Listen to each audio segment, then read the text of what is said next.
here's the progress so far. I haven't filmed much of the process of building this just because it was fairly slow and just lots of cutting and welding, grinding and measuring. Wouldn't have made a very good video. So I've got the lift arms attached on both ends, and the lift cylinders.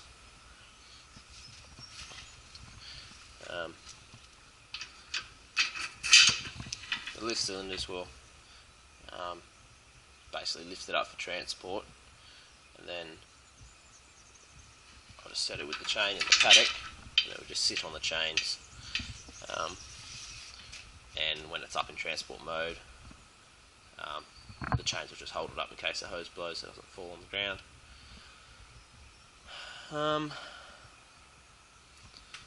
So right now I am building the adjustment mechanism to rotate the toolbars, so that's for the depth control, and I'm building that now.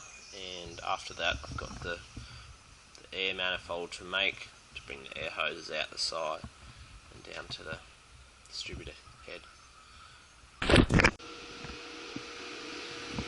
Okay, I've finished the adjustment for the depth. See, I've got two arms, or an arm attached to each toolbar, joined by an arm there, and then this crank here attached to the frame and to this end of the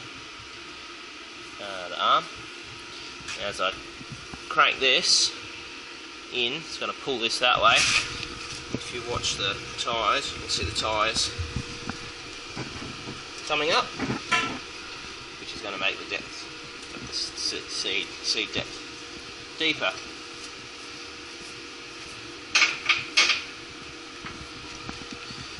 I've also put the land wheel on, so it's basically just another unit without the coulter on it. It will just turn freely. Got a magnet attached to it. There'll be a sensor on that tab which will send the speed to the computer. And what I'm about to start working on now is the manifold for the actual air and seed. What it did have is this block in there. See, that's where the seed comes through, each of those squares. Probably see it better from this side. You've got the metering rollers there. The air gets blown down from the fan here.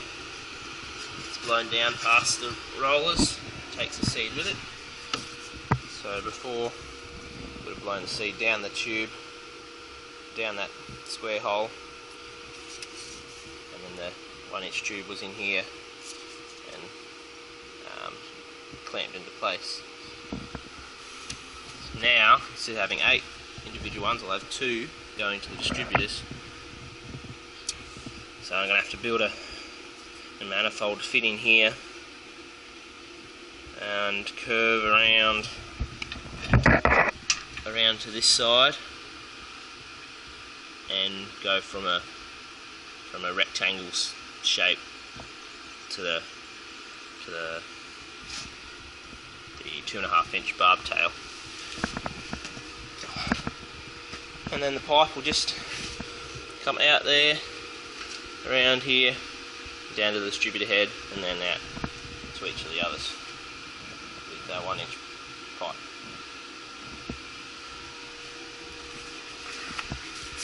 Just a bit of a plan I've got.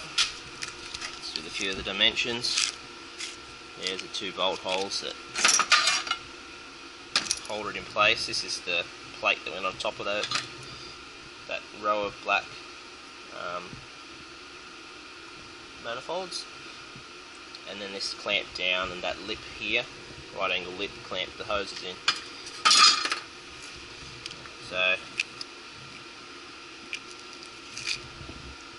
just going to have to build this and curve around, do a bit of panel beating.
pieces to fit in.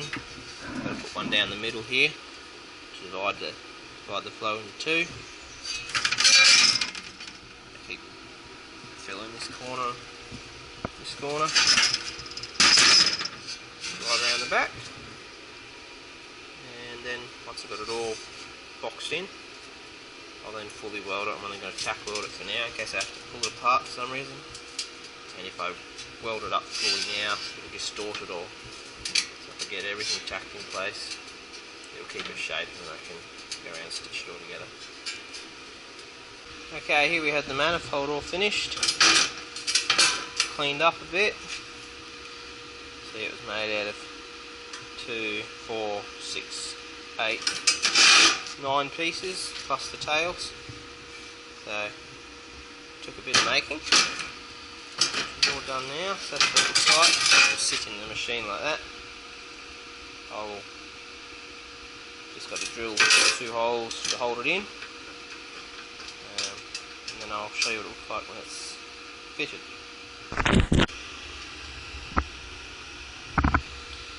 Well, here it is installed. Fits in there quite nicely.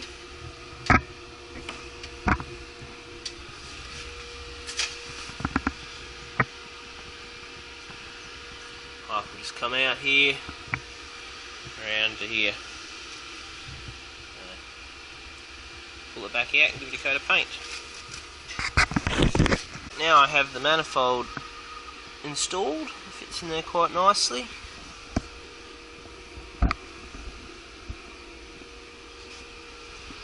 I've also put scrapers on each of the wheels. Stop the mud building up on them, and the stands for the distribution heads. So next up, just got to put them on and plumb the whole lot in, and that is just about it. Rightio, got all the hoses on.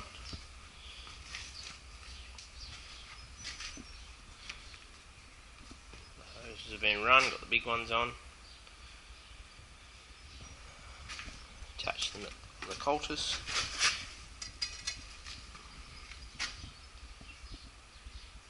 Time to put on the tractor and give it a test run.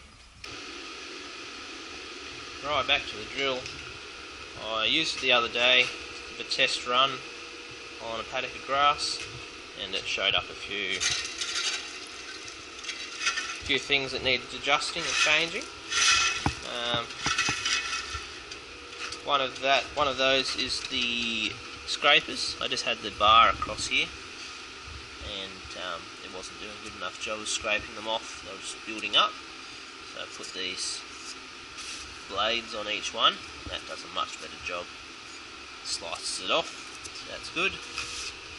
The second thing, I did just have a straight bar between here. Here somewhere, here it is. I just had this between the front and back gang.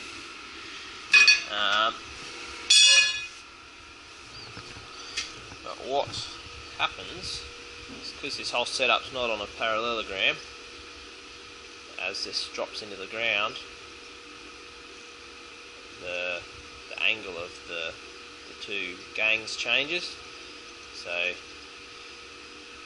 what actually was happening was it was riding higher than I anticipated, so it lifted it up like this, and the back gang didn't have the same pressure on the wheels.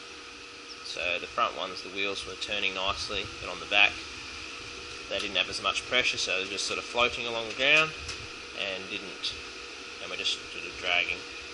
So I put this turnbuckle in instead, so I've got that adjusted to where it needs to be now, but if I need to fine tune it, it's just a matter of tweaking it a little bit.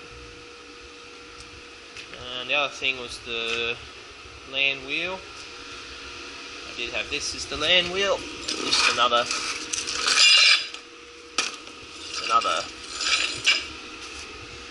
unit, like the disc units without the disc. The sensor on here, but with the dirt building up on it and the scraper it was dragging a little bit. It wasn't getting a positive drive, so I was seeing a K or more difference in the speed the drill thought I was going and the GPS speed. So I was obviously putting on at a lesser seed rate because I thought I was going slower. So I counted for that in the paddock I did, but needed a better option, so I built this other land wheel. That's on a pivot here.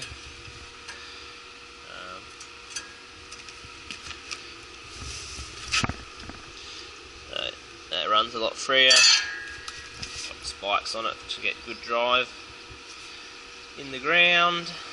The sensor's mounted on here for the speed, and this sensor here is to tell the machine when it's out of the ground. So I lift the machine out, this wheel will drop down, we'll know it's not in the ground and stop seeding. Before I had this sensor mounted over here, which wasn't good. It was just like a temporary setup because I wasn't sure where to put it. Because the original lamb wheel I had didn't have movement in it to be able to put that switch on to tell it it's seeding or not seeding. So now it's all fully self-contained on that unit, so I can take this off and I can either put it straight on the linkage and direct drill this soft soil, or I can put it on the back of a cultivator or something down the track. So it's good, it's all self-contained now. The other thing I did was built the platform,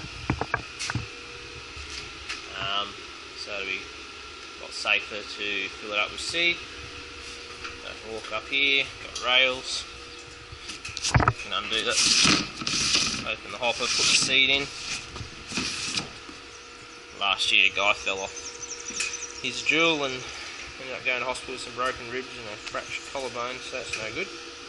I was just up the road from here, so. And the steps fold up, out of the way. The only thing I've got to do yet is build the covering harrows for the back. They should be turning up on Monday, maybe it's Friday, maybe 2 days time, but probably on Monday.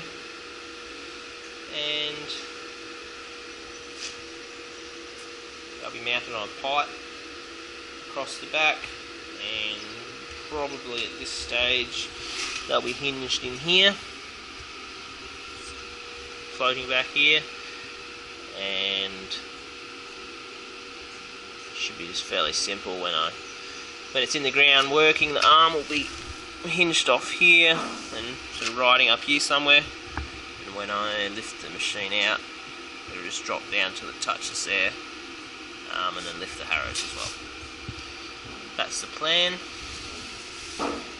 On commercial drills like the Amazons, Lemkens, Coombs and that, they got a fairly complicated setup with screws and parallelograms and stuff, and I'm hoping to do it a bit simpler than that.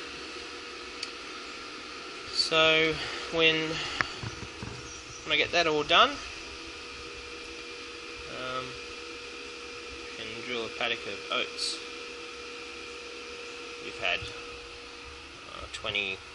nearly 25, 23 mil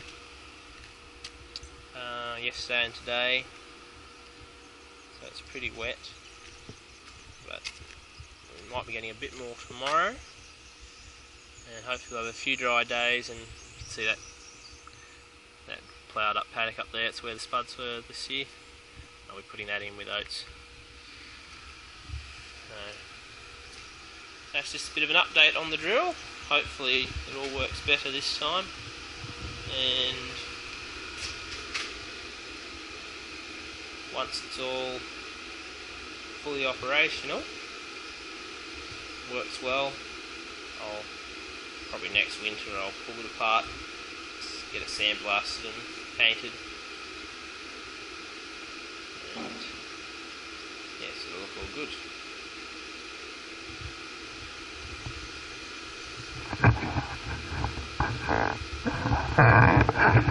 Thanks thanks for watching. I'll probably do another video on the covering harrows and then take some video when I'm using it. Hopefully it all works well. See ya.